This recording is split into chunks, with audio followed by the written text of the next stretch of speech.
देखिए बेटा, आज हम लोग नोइंग आर नंबर्स में कुछ और नई चीज़ें पढ़ेंगे। कुछ चीज़ें जो मैंने आपको पढ़ाई हैं पिछले वीडियो में, वो आप देख सकते हैं। आज हम लोग उसके आगे का कुछ पढ़ेंगे, राइट। जिसमें फर्स्ट है ascending order, that is also called increasing order, and the second one is descending order and it is also called decreasing order. ठीक है। असेंडिंग ऑर्डर का मतलब होता है जो भी आपको नंबर्स गिवन होंगे उसको अगर आप लोग छोटे से बड़ी वैल्यूज़ में प्लेस कर देंगे तो हम उसको कहेंगे असेंडिंग ऑर्डर। मान लीजिए 5, then 4, no 2, 3, 4, 5 and so on, right. ये हो गया आपका इंक्रीजिंग ऑर्डर या असेंडिंग ऑर्डर कह सकते हैं। और अगर इसी को हम लोग डिक्रीजिंग ऑर्डर कह दें तो ये उसका उल्टा हो जाएगा, यानी कि 5, देन 4, 3, 2 एंड सो ऑन। यानी कि सबसे बड़ा नंबर आपको सबसे पहले रखना है, उससे छोटा उसके बाद, उससे छोटा उसके बाद, उससे छोटा उसके बाद, और ऐसे ही आप लिखते जाइए। इसी को हम असेंडिंग ऑर्डर या इंक्रीजिंग ऑर्डर कहते हैं। और सेकेंड वन क्या होता है? डिक्रीजिंग ऑर्डर, डिसेंडिंग ऑर्डर या डिक्रीजिंग ऑर्डर, राइट। अब हम लोग अगली चीज़ इसमें पढ़ेंगे शिफ्टिंग डिजिट्स।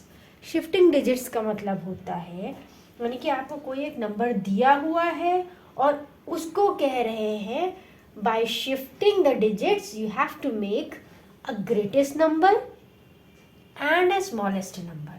मान लीजिए आपको 176 एक नंबर दिया हुआ है, तो आप इसका ग्रेटेस्ट नंबर क्या बनाएंगे? 7 को शिफ्ट कर देंगे। ग्रेटेस्ट नंबर बनाने के लिए जो ग्रेटेस्ट वैल्यू होती है वो सबसे हायर पोजीशन पे रखनी होती है, यानी कि 100 प्लेस पे रख देंगे हम, जो कि हम पिछली वीडियो में पढ़ चुके हैं। तो 7 को यहाँ लाए, उससे छोटा 6 यहाँ है और 1 को यहाँ कर दिया, तो शिफ्ट कर दिया हमने नंबर्स की पोजीशन को। और इसी को स्मॉलेस्ट नंबर बनाने के लिए हमने 1 को कर दिया 100 प्लेस पे, 6 को अपनी टेंस पे कर दिया और 7 को कर दिया 1 प्लेस पे, राइट। तो 761 will be the greatest number और 167 will be the smallest number, right. देखिए बेटा, अब आप समझिए कि ग्रेटेस्ट 1 डिजिट नंबर कौन सा होता है, राइट। तो 1 डिजिट नंबर में ग्रेटेस्ट जो बनेगा वो आपका है 9, राइट। 1 डिजिट नंबर तो ऐसे 0 to 9 हो सकते हैं, 0, 1, 2, 3, 4, 5, 6, 7, 8, 9 ये सब है, लेकिन इनमें ग्रेटेस्ट कौन सा है? 9 है, जो कि 1 डिजिट है, सिंगल है, राइट। अब ग्रेटेस्ट 2 डिजिट नंबर क्या हो जाएगा? 99। 9 के बाद 10 आएगा, जो कि 2 डिजिट नंबर हो गया, तो वो 1 डिजिट में नहीं आएगा। और इसी तरह से ग्रेटेस्ट 2 डिजिट नंबर 99। 99 के बाद 100 आएगा, जो कि आपका 3 डिजिट नंबर बन जाता है। इसी तरह से ग्रेटेस्ट 3 डिजिट नंबर हो गया आपका 999, ग्रेटेस्ट 4 डिजिट नंबर हो गया 9999 एंड सो ऑन। इसी तरह से आप बढ़ते जाइएगा। अब बात आती है smallest 1 digit number. Smallest 1 digit number 0 या फिर 1 दोनों में से कोई भी हो सकता है। ये डिपेंड करता है कि आप एट दैट मोमेंट किस तरह के नंबर को रिफ़र कर रहे हैं। अगर आप होल नंबर को रिफ़र कर रहे हैं तो उस केस में स्मॉलेस्ट 1 डिजिट नंबर हो जाएगा 0, और अगर आप नेचुरल नंबर को रिफ़र कर रहे हैं तो उस केस में स्मॉलेस्ट 1 डिजिट नंबर हो जाएगा 1, राइट। अब स्मॉलेस्ट 2 डिजिट नंबर क्या हो जाएगा? 10। 10 से पहले 9 आता है, जो कि 1 डिजिट है, 2 डिजिट नहीं है।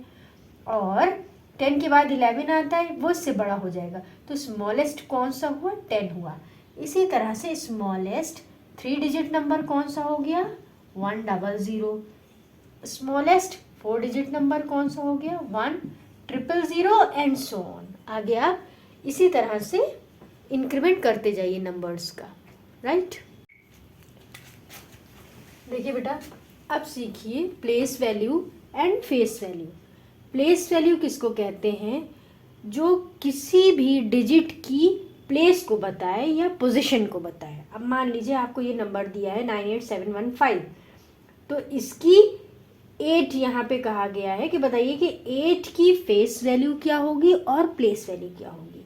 फेस वैल्यू में जो आपको दिख रहा है, जो नंबर, जो डिजिट आपको दिख रही है, that is the face value of that particular digit, right.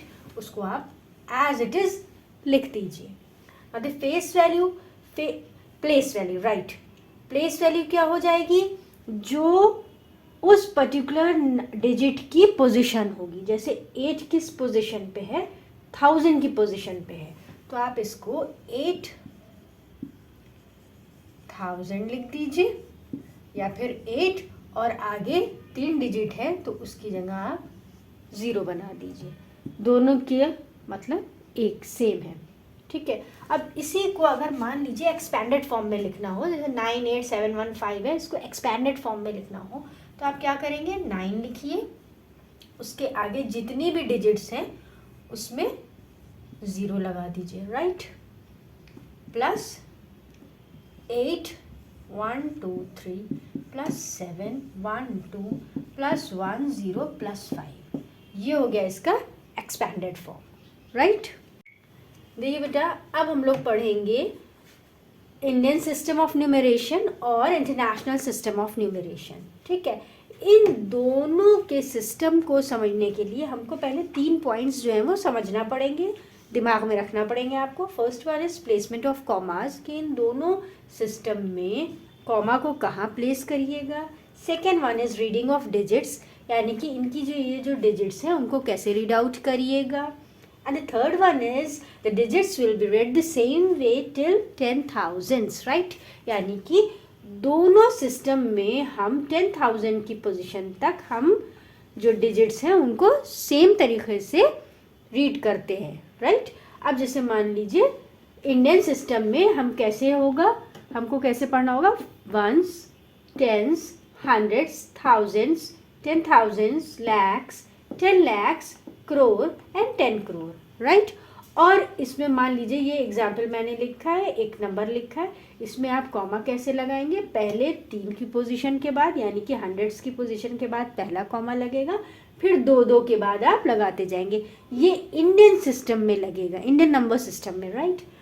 अब इंटरनेशनल नंबर सिस्टम में कैसे हम लोग पहले रीड करेंगे, ones, tens, hundreds, thousand, thousands, then 100,000, millions, 100 millions, billions, 10 billions and 100 billions। अब सेम एग्जाम्पल मैंने यहाँ लिया है, हम कॉमा समझ लें कि कॉमा इसमें 3 की पोजीशन के बाद आप कॉमा लगाते जाइए, राइट।